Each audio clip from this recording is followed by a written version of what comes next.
চলুন আজ একটা দারুণ জার্নিতে বের হওয়া যাক।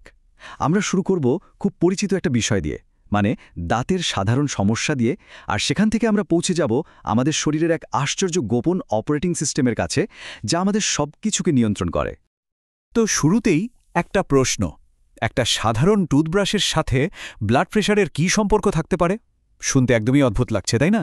চলুন এই আলোচনার শেষে আমরা একসাথে এর উত্তরটা খুঁজে বের করব।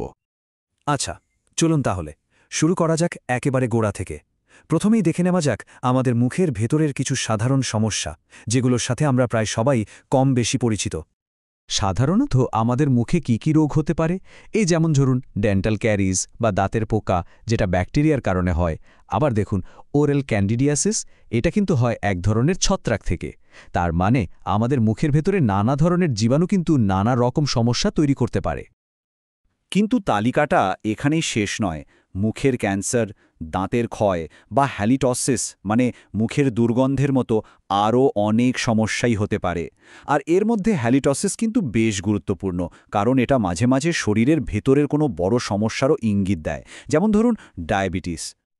তো এত সব সমস্যার কথা শুনে ভয় পাওয়ার কিছু নেই, কারণ ভালো খবরটা হলো এগুলো প্রতিরোধের উপায়গুলো কিন্তু খুবই সহজ, কিন্তু তার প্রভাব অনেক বড়।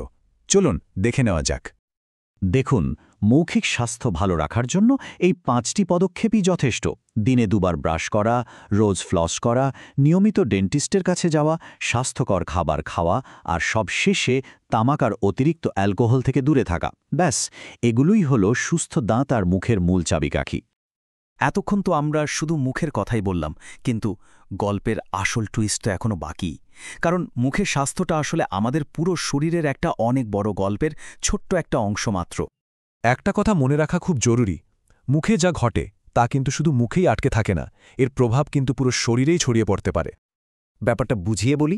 ধরুন কারোর মুখে ক্রমাগত দুর্গন্ধ হচ্ছে, এটা কিন্তু ডায়াবেটিসের মতো কোনো গভীর শারীরিক সমস্যার লক্ষণ হতে পারে। আবার মাড়ির যে ইনফেকশন বা জিঞ্জিভাইটিস, সেটার সাথে কিন্তু পুরো শরীরের ইনফেকশনের একটা গভীর যোগাযোগ থাকতে পারে। তাহলে প্রশ্ন হলো, শরীরের এই যে এত এত জটিল সিস্টেম, এদের সবাইকে কন্ট্রোল করে কে?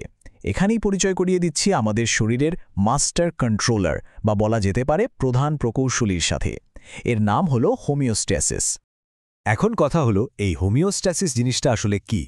খুব সহজ করে বললে, বাইরের পরিবেশ যতই বদলাক না কেন, শরীরের ভেতরের পরিবেশকে একদম স্থিতিশীল রাখার যে অসাধারণ ক্ষমতা, সেটাই হোমিওস্ট্যাসিস। আর আমাদের বেঁচে থাকা আর সুস্থ থাকার জন্য এটা অপরিহার্য। তো এই ভেতরের ভারসাম্যটা এত জরুরি কেন? কারণ এটাই আমাদের রোগ প্রতিরোধ করে, শরীরের প্রত্যেকটা কোষকে ঠিকঠাক কাজ করতে সাহায্য করে, আর যে কোনো রকম পরিবর্তনের সাথে মানিয়ে নিতেও কিন্তু এটাই সাহায্য করে। চলুন এবার রিয়েল লাইফে এই মাস্টার কন্ট্রোলার কিভাবে প্রতি মুহূর্তে কাজ করে তার কয়েকটা দারুণ উদাহরণ দেখে নেওয়া যাক। প্রথমেই আসি শরীরের তাপমাত্রা নিয়ন্ত্রণের কথায়। আমাদের শরীর কিন্তু সবসময় একটা নির্দিষ্ট তাপমাত্রা ধরে রাখার চেষ্টা করে। যখন খুব গরম লাগে তখন কি হয়? শরীর ঘামের মাধ্যমে আর রক্তনালীগুলোকে ফুলিয়ে দিয়ে তাপ বের করে দেয়। আবার যখন খুব ঠান্ডা লাগে তখন কাঁপুনি দিয়ে আর রক্তনালীগুলোকে সরু করে দিয়ে তাপ ধরে রাখে।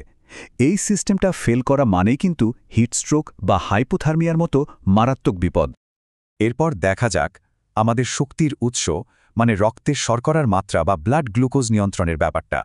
যখন রক্তে গ্লুকোজ বেড়ে যায় তখন ইনসুলিন নামের একটা হরমোন সেটাকে কোষে ঢুকতে সাহায্য করে, আর যখন কমে যায় তখন গ্লুকাগন নামের আরেকটা হরমোন লিভারে জমানো গ্লুকোজকে বের করে আনে। এই যে একটা সূক্ষ্ম ব্যালেন্স, এটার গড়বড় হলেই কিন্তু ডায়াবেটিস হয়। শরীরের আরেকটা খুব গুরুত্বপূর্ণ ব্যালেন্স হলো পিএইচ ব্যালেন্স, মানে শরীরের ভেতরের অ্যাসিড আর ক্ষারের ভারসাম্য। শরীর যদি একটু বেশি অ্যাসিডিক হয়ে যায়, আমাদের কিডনি আর ফুসফুস মিলে সেই অতিরিক্ত অ্যাসিডকে বের করে দেয়। আবার বেশি ক্ষারীয় হয়ে গেলে তারা অ্যাসিড ধরে রাখে। শরীরের অঙ্গপ্রত্যঙ্গগুলোকে ঠিকঠাক কাজ করানোর জন্য এই ব্যালেন্সটা কিন্তু ভীষণ জরুরি। এবার আসি ব্লাড প্রেশার নিয়ন্ত্রণের কথায়। আমাদের সেই একদম প্রথম প্রশ্নটার কথা মনে আছে? এইবার কিন্তু সেই রহস্যের সমাধান হবে। যখন ব্লাড প্রেশার বেড়ে যায় তখন হার্ট রেট কমে আসে আর রক্তনালীগুলো চওড়া হয়ে যায়, যাতে চাপটা কমে। আবার প্রেশার কমে গেলে ঠিক তার উল্টোটা ঘটে। এই ভারসাম্যে যদি দীর্ঘদিন ধরে সমস্যা চলে তাহলেই কিন্তু হাইপারটেনশনের মতো রোগ হয়। আর আমাদের শেষ উদাহরণটা হলো জল এবং ইলেকট্রোলাইটের ভারসাম্য, যেটা আমাদের শরীরকে সতেজ আর হাইড্রেটেড রাখে। শরীরে যখন জলের অভাব হয় তখন ADH নামের একটা হরমোন প্রস্রাবের পরিমাণ কমিয়ে দিয়ে জল ধরে রাখে, আর যখন জল বেশি হয়ে যায় তখন কিডনি সেই অতিরিক্ত জলটা বের করে দেয়। এই সিস্টেম ঠিকমতো কাজ না করলে ডিহাইড্রেশন বা শরীরে জল জমার মতো সমস্যা দেখা দেয়। তাহলে পুরো ব্যাপারটা কি দাঁড়ালো?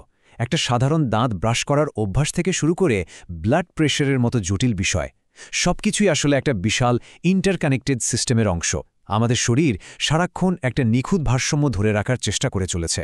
তো এই সবকিছু জানার পর এই অসাধারণ সিস্টেমটাকে সাপোর্ট করার জন্য আজ থেকে এমন কোনো একটা ছোট ভালো অভ্যাস শুরু করা যায়।